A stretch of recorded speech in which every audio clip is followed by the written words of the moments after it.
Et si Anakin avait tué Obi-Wan ? Sur Mustafar, Anakin est consumé par la rage. Mais cette fois, Obi-Wan hésite. Il n'attaque pas. Anakin le surprend, le désarme et le tue. Son maître meurt, le feu l'emporte. Mais lui, Anakin Skywalker, reste entier. Pas de mutilation, pas d'armure, pas de Dark Vador. Il devient un seigneur Sith libre. Palpatine, ravi, dans un premier temps, se prépare à modeler Anakin.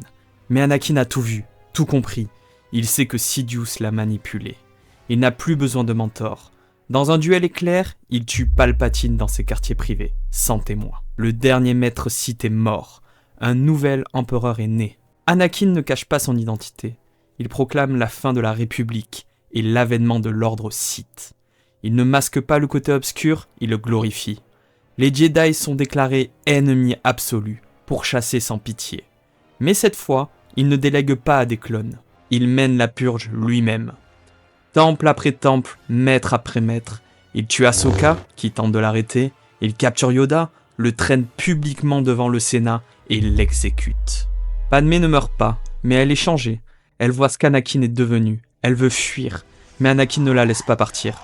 Elle est gardée, protégée, surveillée. Elle donne naissance à Luke et Leia.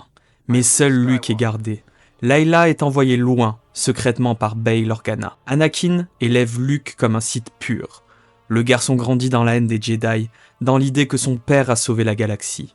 À 16 ans, il manie un sabre rouge. Il est appelé Darkailum, le ciel écrasant. Leia est élevée par l'Alliance rebelle. Elle découvre un jour la vérité. Elle n'est pas seulement une princesse, elle est la fille d'un monstre. Mais au lieu de vouloir l'affronter, Anakin lui propose de régner à ses côtés. Une partie d'elle hésite, Luke et Leia se retrouvent, ils se reconnaissent. Mais ils sont adversaires, frères et sœurs, lumière et ténèbres. Dans cette timeline, il n'y a pas de chute de l'Empire, pas de rébellion triomphante.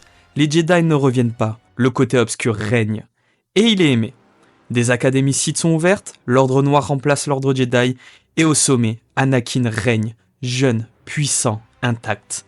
Il est devenu ce que Palpatine avait toujours craint, un dieu Sith que rien ne peut arrêter.